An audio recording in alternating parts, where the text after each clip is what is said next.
All right. Welcome back, everybody. And we are through another week. So happy Friday. Welcome to the weekly update, future focused weekly update, keeping you 10 steps ahead of the intersection of business, technology, and the human experience.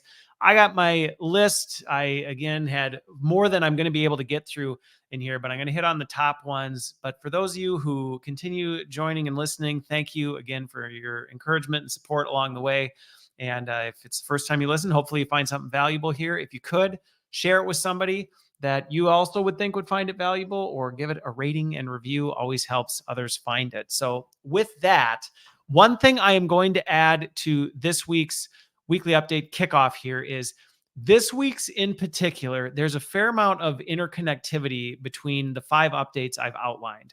So if you're somebody who listens to this and is in the habit of just kind of jumping to the topics that are most interesting to you, that's cool, but you might hear a lot more back and forth referencing. I know I do that sometimes, but this one's going to have a lot more of it. So it may be one you end up listening to throughout. Again, it's totally up to you. You can do what you want, but I just want to make it clear from the outset that this one kind of has a bit of a flow because they scaffold on top of each other. For all my learning geeks out there, you know what I'm talking about when I say it's scaffolding.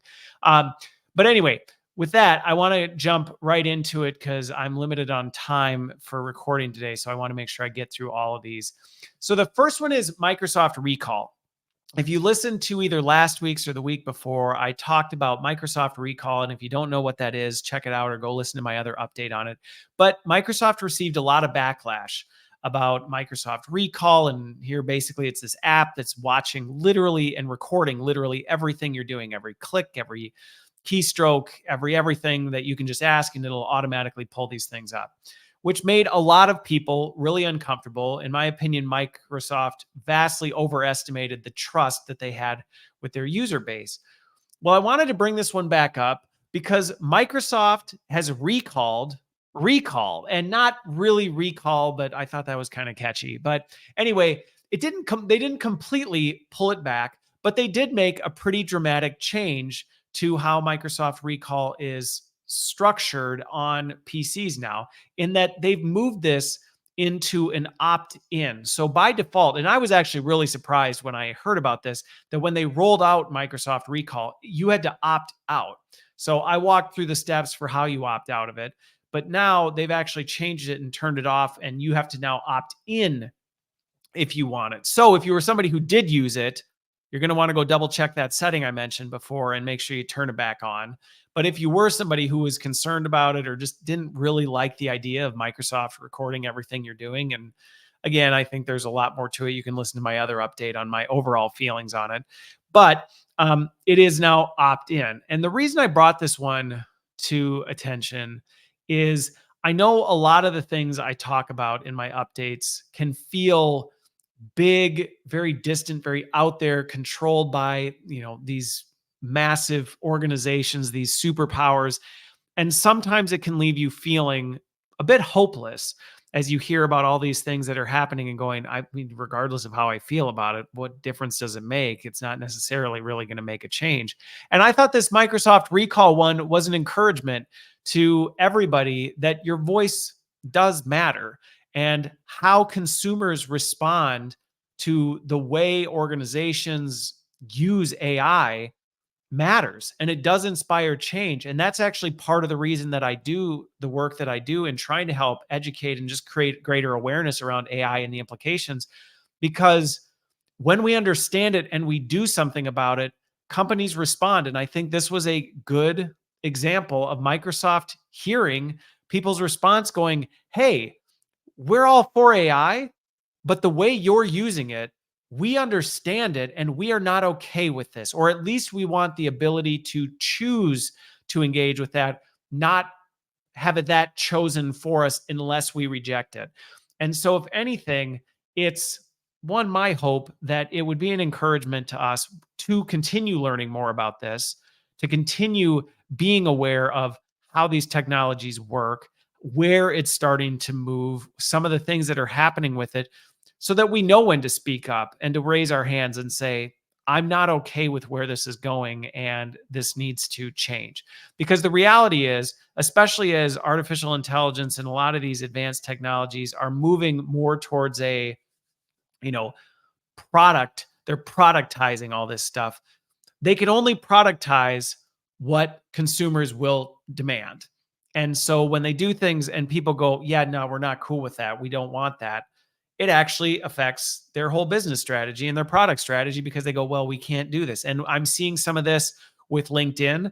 LinkedIn is changing some of the things. So they're taking cues from their parent company, Microsoft, and some of the AI features based on feedback from their users who are going, yeah, we think it's cool, but we think you're applying it in the wrong way, or this use of it is not actually adding value to us.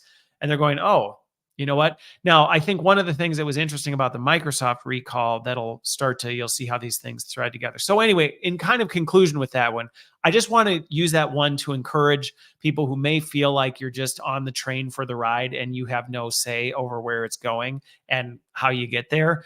We actually do, even in some of these super giant powers that can feel like there's just nothing we can do, we actually have the ability to influence change for the better. And so I hope that also encourages us to, again, be more aware, be more conscious, be more thoughtful and intentional about what this tech is and how we use it, so that we can speak up, we can give feedback, we can push things in a way that is better for us over the longer term. So I was encouraged by this. I think this then leads to, one of the kind of concluding thoughts on the Microsoft one. It was really interesting seeing the stark contrast of Microsoft, that, in my opinion, with recall and some of their other moves, even LinkedIn and some of their AI features, has, I think, over indexed on assuming we're further along in the adoption and maturity curve than we are. And I think that's what we saw with some of the backlash with Microsoft and some of these other things, is they are assuming, oh, everybody's as far as we are and as comfortable with AI as we are. And they're quickly discovering, oh, maybe they're not. Now, I think where that's in stark contrast is Apple and the way Apple is approaching it. And regardless of your feelings on Apple, I know some people are, I'm an Apple fan. I enjoy their products. Some people are anti-Apple, but regardless of what they're doing, I think their conservative approach is a little more in line with where the market is on an adoption standpoint. So while people are very excited about the possibilities, they're looking at some of these things, I think from a readiness to actually adopt and really fully embrace some of this stuff, Apple's pulse is a little closer to where people are. Now, what I wanted to touch on with this was there's two things that, and actually three, kind of all thread together. So first of all, one, there's been some news that came out, it would have been late last week, early this week, something like that, on OpenAI and Apple and their partnership. And what came to light was the fact that no money actually was involved in that transaction. It was not a Apple is paying OpenAI X number of dollars, OpenAI is not paying Apple X number of dollars, which, as you can imagine, got all of the conspiracies rolling on, well, if there's no money happening, then what's really going on? And I've seen articles all over the place saying, oh, this is, Apple selling out its customers to OpenAI and the tech companies. And I've really seen some negative, quite frankly, slanderous stuff being spread around where I go, hey, hold on here. Like, we cannot just jump to this conclusion that just because financials were not exchanged, that somehow nefarious plotting is going on between Apple and OpenAI. Now, granted, there's probably a lot more that we don't necessarily know on the surface. But as I dug into the deal and what they actually were doing, to me, it actually makes a lot of sense. And it also makes sense next as you contrast it to how OpenAI came to, at least what we've seen in the event last week, of how OpenAI will be connected to Apple devices and what that looks like. It really was a play for exposure. So what OpenAI saw was the fact that there are a lot of people using Apple devices, and that is a huge technological footprint of people. And so to be the quote unquote LLM of choice for Apple is a pretty big deal. And so to have access to that you would have actually expected OpenAI to pay Apple and say, we want access to that. But I think this is where both of them recognized, hey, there's mutual benefit to the two of us to work together on this. For OpenAI, hey, we're putting our product in front of people. So if you look back to last week's update, I said I was actually a little surprised, but then after digging into this, it made more sense. Why, when they showed how ChatGPT was connected to Apple, you actually got an on-screen prompt that said, would you like to use ChatGPT for this? You actually were prompted and opted in to using ChatGPT, which is in contrast to Microsoft Recall's initial approach. You actually are conscious of what's happening. You're aware. You now know that you're moving over into ChatGPT's data systems. So for them, OpenAI looks at it and goes, yeah, we want, whenever people go, this on-device small language model isn't enough and they want more, we want the thing people are presented with, the ad space, if you will, to say OpenAI.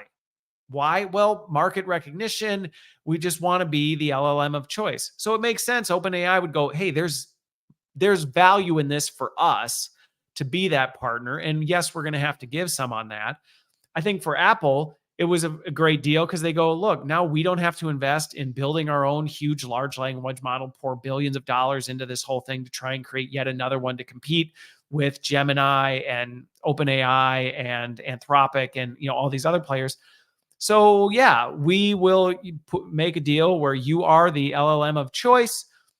We will figure out how we integrate features over time. We will not pay for that integration. You, on the other hand, will get exposure to our users and all of that. So to me, it started to make a whole lot more sense of, oh, yeah, I can see why they didn't need to do a financial transaction. There was no money exchanged. And now it makes sense why, there's a prompt as it stands today, and that it wasn't fully integrated where basically everything on the device is being run by ChatGPT, which addressed one of the other big conspiracy things that popped up with this whole thing, which was, oh, see, ChatGPT, OpenAI, the fact they didn't exchange money, Apple's selling out all your data. Actually, no. And I think we saw that in last week's update with, okay, well, now when you're going to go use ChatGPT and their data or their systems, you're conscious of it. So you're being prompted from your iPhone to go do that. Now, if you do that and then you go, I can't believe ChatGPT has this information that I put in now, it's like, well, that's on you. You said, yes, I want to go use Chat. You now consciously know you're using OpenAI and their products for whatever you're doing. But Apple, I think, did a good job of guarding the integrity of their products, their data centers, their data, their customers by saying, yeah, we'll partner with OpenAI, but we're not going to let you go over there and potentially be sharing information or data without your consent. Now, how this all plays out in practice, I'm really curious as OpenAI becomes more integrated in, like, the choices that they'll make, how it will go further. Will you, similar to kind of like on the iPhone with an app where it says, are you comfortable with your data shared across these apps, all this other stuff? I think there's more to be seen on how this is, but I didn't think it was helpful that really the initial reaction I saw to everybody from a lot of sources, I won't say everybody, but from a lot of sources, when they saw there was no financial exchange between the two, was immediately jumping to conspiratorial outcomes and all this stuff. And like I've said many times before, we just need to slow down, be quick to listen, slow to anger on some of this stuff, because it's just not helpful. And honestly, we end up painting people in a really bad light very quickly, only to then later discover, oh, okay, I guess it wasn't really what I thought it was. And it's much harder to go back from that once you've already shared that. So that's the latest on what's going on with this Apple OpenAI partnership, what we know about it, what it means, and why, I would caution people from jumping to the conspiratorial outcomes on this. I personally, having dug into it, I actually felt pretty good about where it was, and a lot of it made sense based on what I know about the technology and how businesses tend to strike partnerships when there's a mutually beneficial transaction between the two of them. And in my opinion, there is very much, it's mutually beneficial for both of them. So I can understand why traditional financial means wasn't necessary because there was really enough value in it for both partners. So that's my take on that one. Curious if others have additional details or other thoughts, but that's where I am. As of today, I'll continue to be watching how that integration continues. Now, this leads to number 3, which actually is also connected to this whole Apple thing. I was curious because again, some of the conspiratorial stuff started firing up about, now Apple is selling you out. And if you're an Apple user, that you might as well just give all your data away to OpenAI. And so I wanted to actually dig into Apple's on-device AI model. And so I actually wanted to go into it, look a little further into its capabilities, what it can do. And actually, their on-device model, I said last week, the release of Apple Intelligence, for some who might have really been in the hype cycle, might have felt a little like, wah, wah. Like it wasn't maybe as exciting and revolutionary as you would have expected. But I think there was a lot more under the hood. And then spending a little more time over the past week digging into Apple's on device, or they're calling it, I can't remember the kind of model that they're defining it and how it actually works. I was actually really impressed. And again, one of the biggest things I think it addresses is when people who are familiar with this, one of the big concerns they have is what happens to that data that I'm inputting into it? Is it going off to some data center? Is it being harvested and gathered and fed into other large language models, or is it being sold off to whatever? And I think one of the things as I dug into the capability of their new on-device AI model is it's actually very competent and very capable of what it can do without any sort of connection to the internet, any connection to anything. What it can actually do on the device is impressive, to say the least. And so what that means is the data that is then being used, right? So going back to some of the examples, if you ask it to create an image based on, your profile, or create an emoji, or, summarize these emails for me, and it's looking at your email and summarizing it, which is all being done by the on-device model, it doesn't need to connect to anything. And so it's not actually sending the content of your email out to OpenAI's servers or Apple's servers or whatever. It's actually all happening on your device. And then the capability of this model is it's all doing that right there. And so it's secure on your device. Now, of course, you're going to get folks who go, yeah, well, how do we know that for sure? And isn't it possible they could do all these? And of course, is it all possible? I suppose, but we could sit and speculate on the things we don't know and fill in the gaps on stuff. And we, especially societally right now, have a really bad habit of not taking people at face value. And if they say, listen, we designed an on-device small language model that is capable of doing this without connecting to the internet so that your data is secure on your device, and only data you choose to send out to OpenAI when you're prompted, or that you've opted in through other things, is being shared with anything. I think sometimes we just need to believe that and go, okay, I mean, until there's evidence to the contrary, or until there's real data showing that that's not the case, maybe we just should actually believe that. And looking into the capability of the model, some of the articles I saw where people were like, yeah, there's just no way. There's no way that it could do these things without tap. It's like, actually, yes, it can. They've done a really good job. They've tapped into the architecture of the M1 chips. And it's why it only runs, if you remember from last week, it only runs on the latest models, the M1 processors and above, and the iPhone 15 and above. It's because it needs the power of that chipset to be able to run this localized small model. But it actually is powerful enough and capable enough to do all these things without any sort of off-device connection, which I think is really encouraging. Not only just, oh, hey, I'm trying to advertise or promote Apple. No, but I think it's encouraging to know it is possible.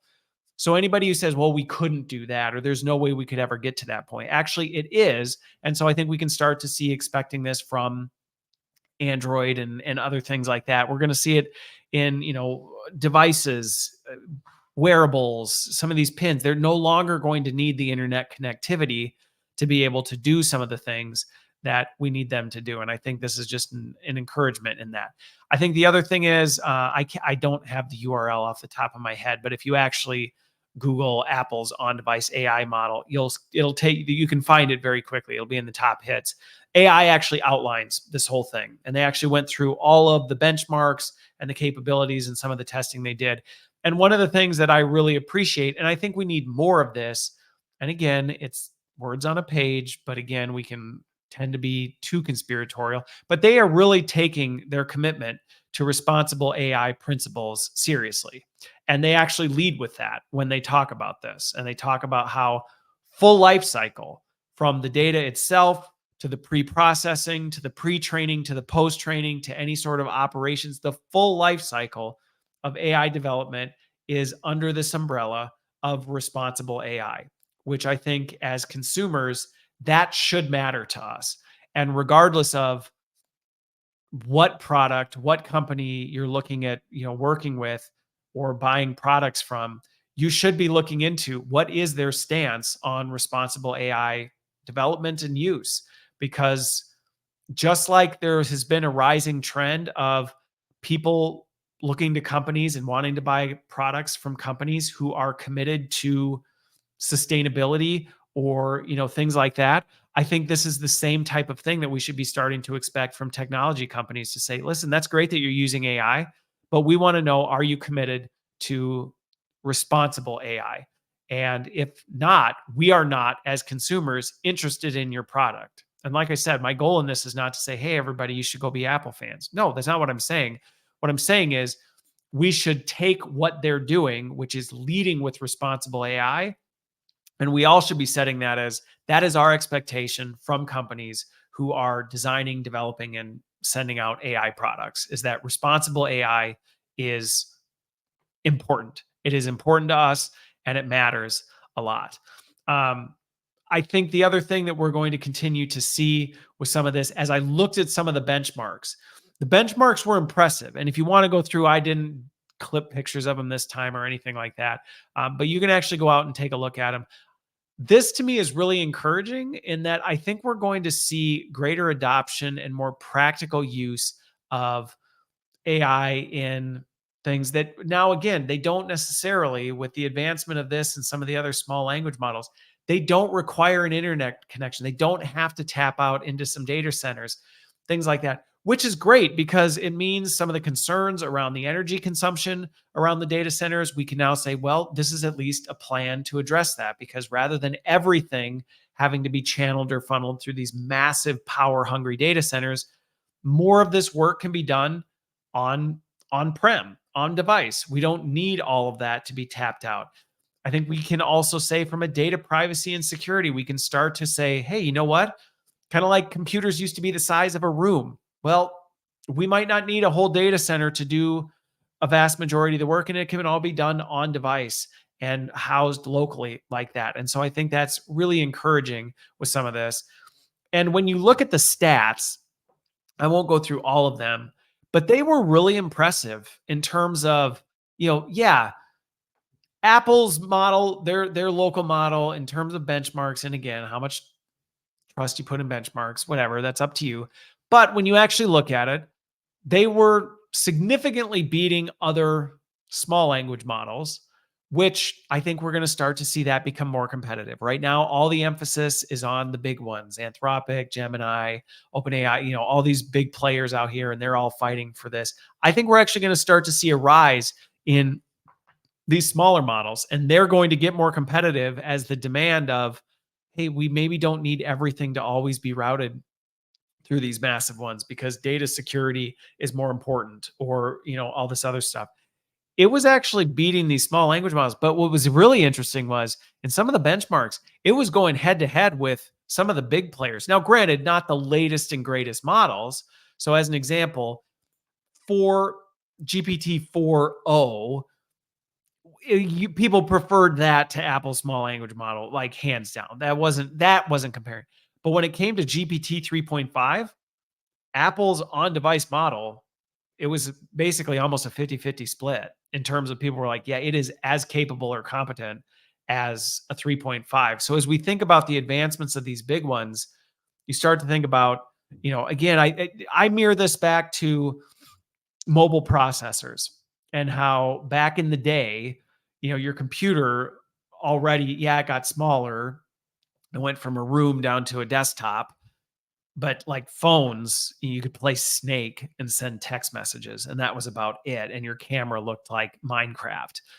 But over time, the processing power became more, compact and efficient and all this other stuff. And so pretty soon, phones, a modern phone could compete with like the top computer of 5 years ago, things like that. The latest phone can compete with all this. And I think that's what we're starting to see with some of these advanced AI models is, all right, well, now these big ones are way over here, but all of a sudden the lines are starting to blur. And I even think about how my iPad Pro was beating my MacBook Pro that was still running an Intel processor. But again, my iPad Pro M1 was beating my MacBook. And I think we're going to start to see that where these massive large language models suddenly you don't need them quite as much.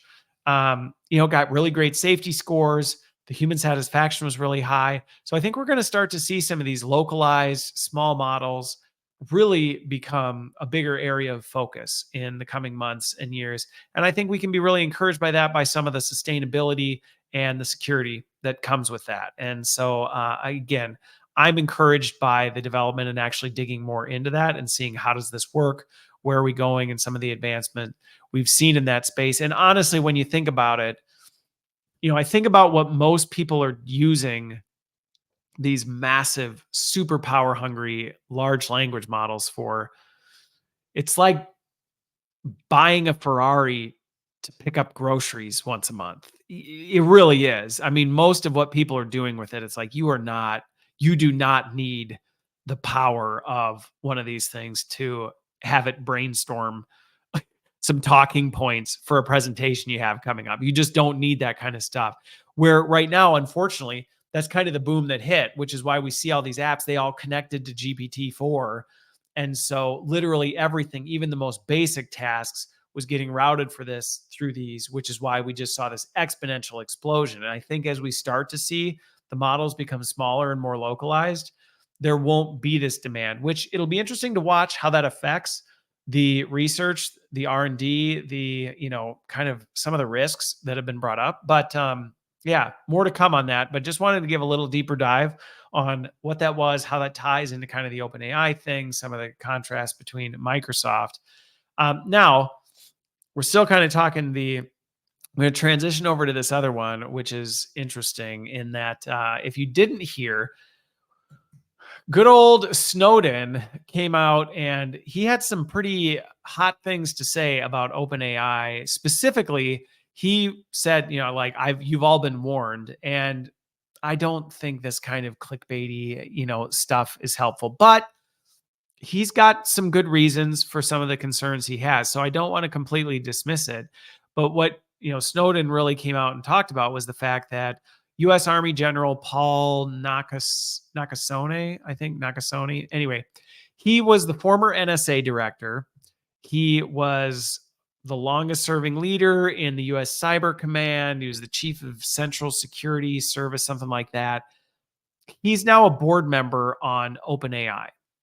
And so I think what we're seeing here is Snowden's kind of shots fired, calling out, going, the former NSA is now getting involved in OpenAI. Be very careful. His warning was, basically using any of their products, do it at your own risk. You're basically giving the government everything that you have and giving them full access to this stuff.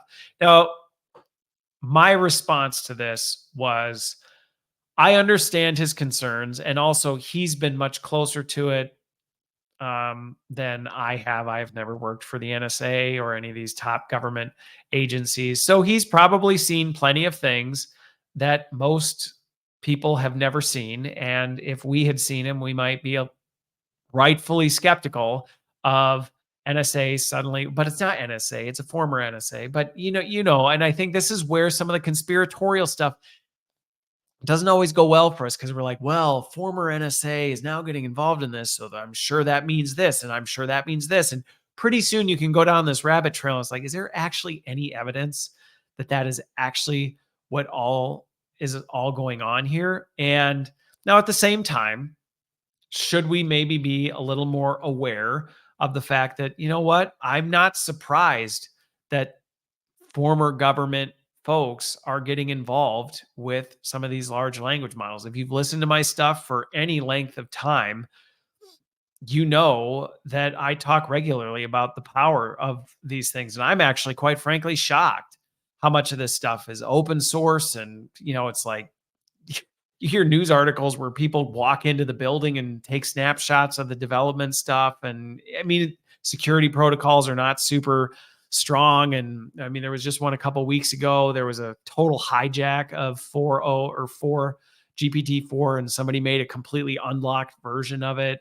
They got shut down pretty quick. So it doesn't surprise me with the need for regulation, for more governance, for things like that. And then the tremendous power that these technological capabilities have. Should we really be surprised that the government wouldn't be going, hey, we might want to get involved here and have a little more to say on this and be more involved, because these privately held companies are kind of running rogue, doing whatever the heck they want. They're not necessarily doing it. Now, I personally am not necessarily a big fan of, oh, let's have the government come in and swoop in and try and do a bunch of stuff. But I don't think that's necessarily what we're seeing here. I see this as OpenAI's seeing the writing on the wall, going, the government is going to get more involved in this stuff. The military is going to get more involved in this stuff. The regulators are going to get more involved in this stuff. We as a company would be wise to have people who are experienced and capable and know how these systems and institutions work on our advisory boards, so that they can advise us appropriately. If you're not as familiar with the corporate sector, that's exactly how advisory boards are designed to work. You're supposed to hire thinkers and minds of people who come from potentially competitive landscapes, from potential barriers to what you're trying to do. You're supposed to bring them in to go, here's what we're trying to do.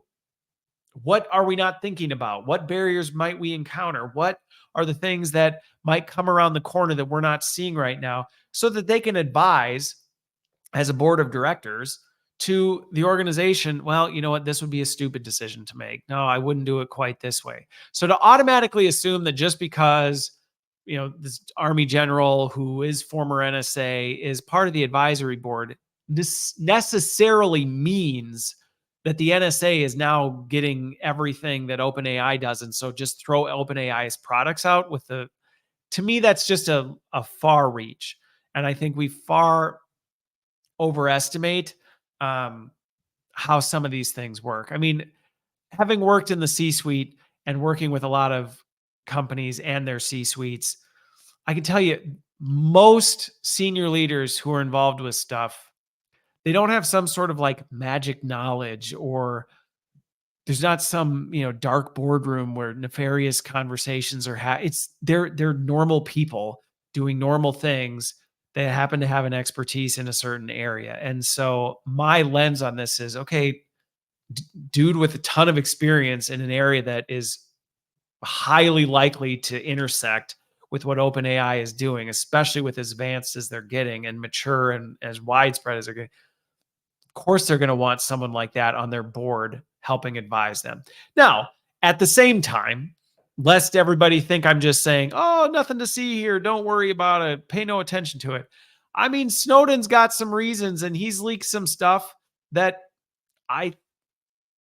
regardless of how you feel about it, like, hey, the public sometimes isn't always told the truth about everything. And when it comes out, people go, really? Like, this was all happening under our nose? So do I think he has some good reason to be skeptical? You bet. You bet. And should we maybe be watching how the government gets involved, how these institute? Yes. If you've listened to any of my stuff, I tell people all the time, be paying attention.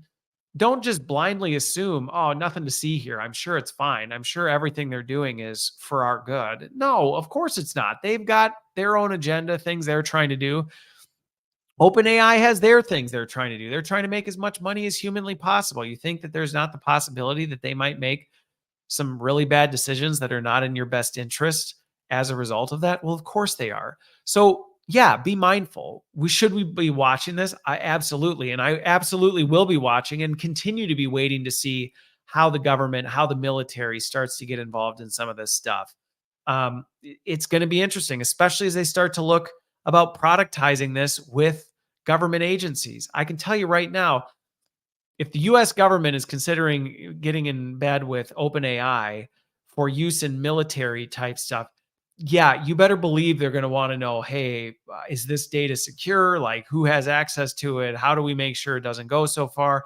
Maybe all of this stuff doesn't need to be open source that our enemies can necessarily just, you better believe some of that stuff's going to happen. And as OpenAI is a capitalistic company, and they're looking at how do we make as much money as humanly possible with this technology we've spent trillions of dollars investing in, and they're now productizing it. Of course, they're going to be starting to look for different suitors, and government and military is no different. So when we really break it down to some of this stuff, I think there's plenty to be cautious and mindful of. And yes, should you be careful about how much information you're sharing with an open, AI product? Yes, but you should be just as careful with any sort of technological product. The number of times I talk to my kids about the fact, like, just remember, anything you do on the internet could be found, could be discovered, could show up somewhere you don't want it to.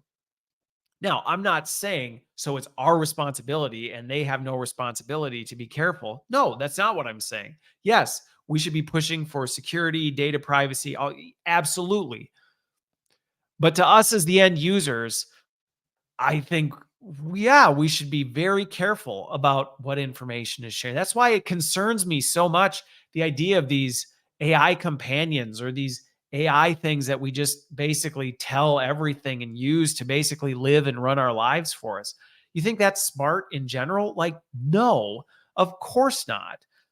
And I see how we've treated mobile phones where we just assume, oh, it's my phone, so I can do whatever I want on it and it'll never hurt me. Like, what? Same with social media. I can post whatever I want on social media. That's never going to come back. Are you kidding? Like, you're putting it out there. So be mindful, but you don't necessarily need to be more mindful now because a former NSA director is at OpenAI. That should be the kind of vigilance that you're executing and that you're using all the time around technology, not out of fear, not out of concern for all these terrible things that could happen, but just out of wisdom and discernment on, hey, is this the kind of stuff that I necessarily want potentially publicly accessible, publicly available to people who don't really know me, or it could be used for things that I wouldn't necessarily want it to. Yeah.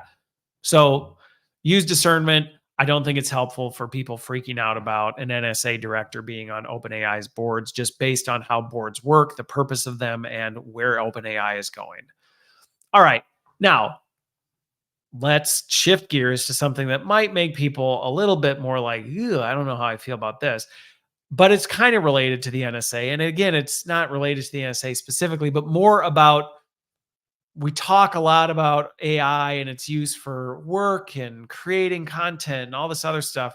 One of the things that often isn't making the headlines is its use in warfare and military purposes.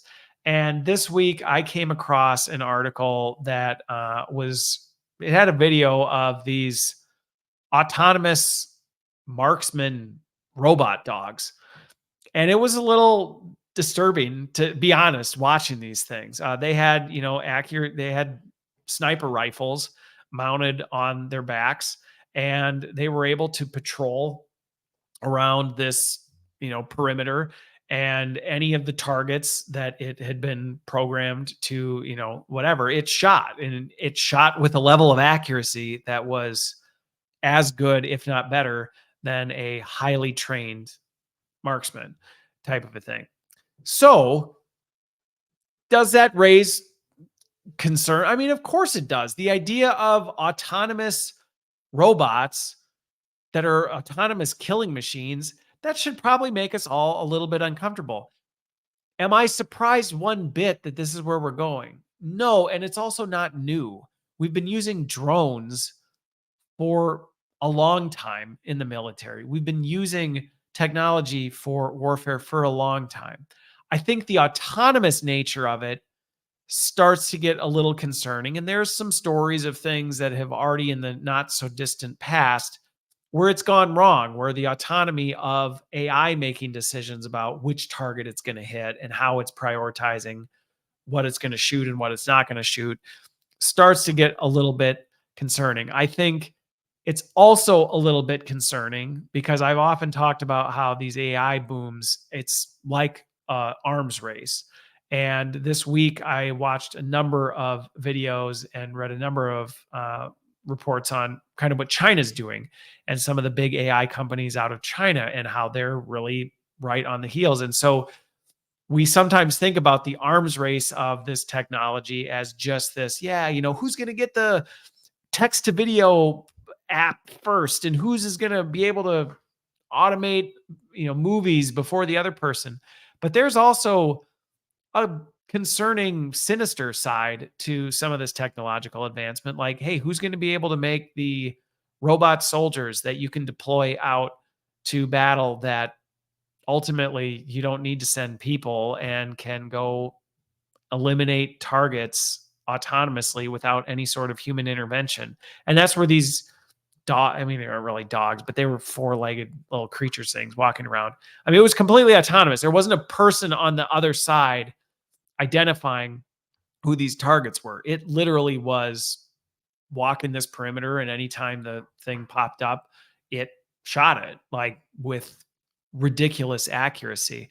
And so it does start to lead to these questions of, boy, that's concerning. Like, how is this being trained? Like, how is it actually being trained? What's a target and what's not a target? And what could that lead to? Now, granted, I don't, some folks, I've already seen some of the things on Reddit and some of these things where people are like, oh, you just wait. It's going to be another year and there's going to be robots with guns walking around shooting anything that moves.